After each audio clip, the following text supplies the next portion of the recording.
Naging malapit ang loob ng isang dalagita sa kapitbahay nilang mag-asawa. Galante raw kasi sina ate at kuya at panay bigay sa kanya ng pagkain, damit at iba pang kapalit ng pagtulong niya sa gawaing bahay. Pero ang itinuturing na ama-amakan mukhang gusto pa yatang magbahay-bahayan. Wag po kuya! Sa palit na laruan at mga libro ang pinagkakaabalahan ng 16 na taong gulang na si Leia, hindi niya tunay na pangalan. Abala siya sa pag-aalaga sa 3 linggong gulang niyang sanggol. Ayon kay Nanay Gloria, hindi rin niya tunay na pangalan. Bunga raw ang sanggol ng maling pagtingin ng kanilang kapitbahay na nagsimula noong 2023. Kapitbahay po namin na lalaki. Kung nga po, puro babae ang anak ko, 6 na babae. Hiniram po nila, tagalinis, tagawalis kapag wala po sila.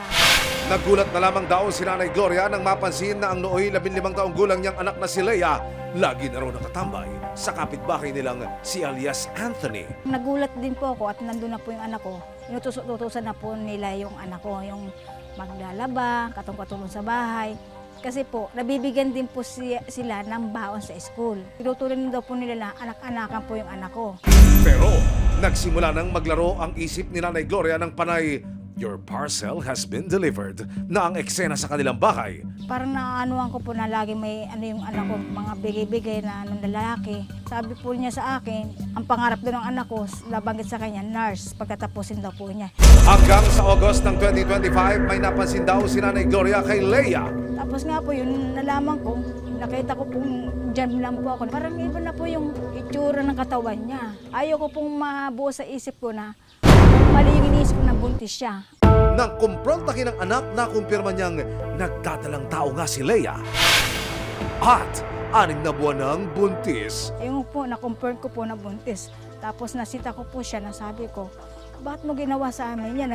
Nagpapakahirap ang papa mo para sa inyo pag-aaral nyo. At ginawa mo yan. Kahit anong sabihin ko po, natatakip po siya ng unan sa tenga niya, nagtutulok mo ng kumot. Parang sinakluban ng langit at lupa ang kanilang pamilya nang aminin din ni Leia na ang ama raw ng kanyang pinagbubuntis. Ang kapitbahay nilang si Anthony. Lubayan mo ng lalaki, sabi ko, walang maidudulot sa iya kasi kasal yan at may asawa. Kahit po yung anak ko may gusto sa kanya, dapat sila na po umiwas. Kasi siya po may isip eh. 32 years old na po siya. Yung anak ko 15 pa lang po. Ang ano ko sa lalaki, sana dapat na kontento na sila sa asawa niya katulad silang anak. Dahil hindi matanggap ang nangyari sa anak August 2025, nagkaroon ng harapan sa barangay ang magkakapitbahay nang magreklamo si Nanay Gloria laban kay Anthony. Ba't mo ginanyan? Sabi ko sa kanya. Sinabi mo anak-anakan, inanakan mo. Hindi ka na naawa sa anak ko. Nag-aaral yun eh. Sabi ko nga sa kanya sa barangay. Ngayon po, pag-uusap namin sa barangay, ang nangyari po, yun, umiyak na po yung mag-asawa, yung babae, nagmamakaawa po sa amin na huwag makulong yung asawa niya. Lahat daw po gagawin niya sa abot na matutulong niya. Pagkapanganak ng anak ko, lumabas ang apo ko hanggang sa mag-aral daw po, tutulong po sila. Pero ayon kay Nanay Gloria, sa harap lang daw ng barangay magaling umakting ang mag-asawa, pero pagdating sa sustento, nga!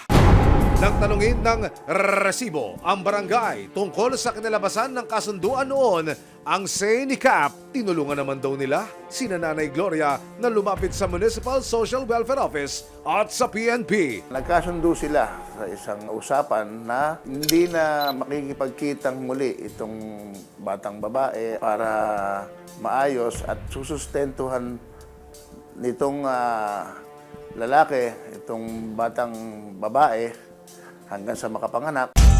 Hanggang sa manganak daw si Leia, pahirapan ang paghingi ng sustento. Nanganak na po yung anak ko. Kami rin po nagsuffer sa ospital. Sabi niya, wala daw po silang pera. Dami po ang dahilan nila. Nangungupahan daw sila, nagbabayad. Tapos yung lalaki daw po, hindi ko naman pinababayan yung baby ko ah. Ito nga, nagkatrabaho ko, panira kayo ng pangarap ko. Galit pa po siya. Marami pa po siya sinasabi. Aba, kaninong pangarap ba ang tunay na nasira, kuya? Dahil sa nangyari, tumigil na si Leia sa pag-aaral. Magtatapos na sana siya ng high school ngayong taon. Sa pahintulot ni Nanay Gloria, nagbigay ng panayam si Leia sa resibo. Inamin ng bata na ayaw niya sanang makulong ang ama ng kanyang anak. Papa yung anak ko eh. Sila lang may gusto nun. nawawala ng tatay anak ko. Ayon sa Republic Act 11648, ang pakikipagtalik sa menor de edad na wala pang 16 na taong gulang ay maituturing ng statutory rape. 15 taong gulang pa lamang si Leia nang mabuntis di umano ng kanilang 32 taong gulang na kapitbahay. January 15, 2025, muling ipinatawag ng barangay si Nanay Gloria at kanilang mag-asawang kapitbahay. Sa huling pagkakataon, pinagharap ang dalawang panig para mapag-usapan ang hindi pagsunod umano ni Anthony sa kanilang usapan. Pero matapos ang maikling pag-uusap, si Nanay Gloria para bang aburito. Hindi ko alam kung ano pinagtanggol nila. Isa mga tala na ang asawa niya nakadisgrasya. Kakapal nga ng mga mukha eh. Grabe, matapang pa talaga. Eh, ito lang itutuloy ko hanggang sa dulo o sa mga karating. Matapos na maikling pagharap sa barangay, nagbigay ng pakayag ang mag-asawa sa resibo.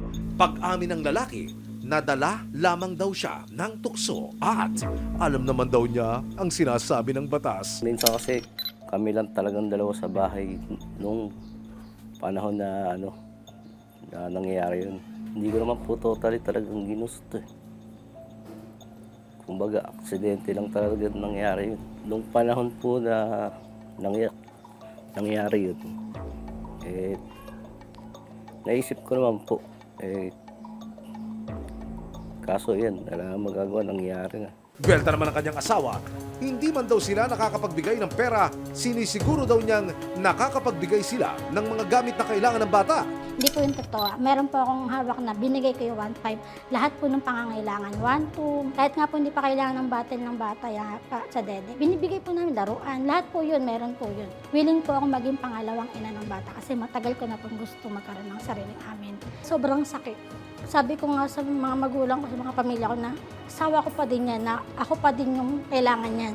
Ng mga panahon ng ganito po yung nangyari. Dagdag pa niya, marami na raw silang naitulong kay Leia at itinuring na raw nila ang bata bilang sariling anak. Binibigay ko po lahat ng pangangailangan po niya na ang sinasabi po niya, hindi daw po maibigay ng nanay niya. Hindi ko na po siya tinuring na iba. Tinuring ko na po siya na sariling kamag-anak ko na po, na parang anak ko na po. Pero si Nanay Gloria, desidido nang ituloy ang kaso laban kay Anthony alang-alang sa kanyang anak. Plano ko ituloy pa rin kahit anong mangyari sa kaso ng anak ko para wala na siyang maloko pang katulad ng anak ko minor de edad. Kasama ang resibo, muling lumapit si Nanay Gloria sa Municipal Social Welfare and Development Office. Sabi po namin sa kanya, baka pwede na ito talaga dapat sampahan ng kaso dahil hindi po ito karapat-dapat. Yung hindi po nila pagdugon sa usapan at willingness po at may cooperation na din mula po sa bata at sa pamilya, pwede po namin silang assist ulit o i-refer sa PNP, sasamahan po namin para makapagsampo sila ng kaso. Sa pahintulot at gabay ng MSWDO ng Plaridel, Bulacan, inilapit na ng resibo si Nanay Gloria sa Criminal Investigation and Detection Group ng Malolos, Bulacan. Formal na siyang nagsampa ng reklamong statutory rape laban kay Anthony. Sa tulong ng MSWDO, kinukumpleto na ng mga otoridad ang mga papeles para maisampa ang kaso sa lalong madaling panahon.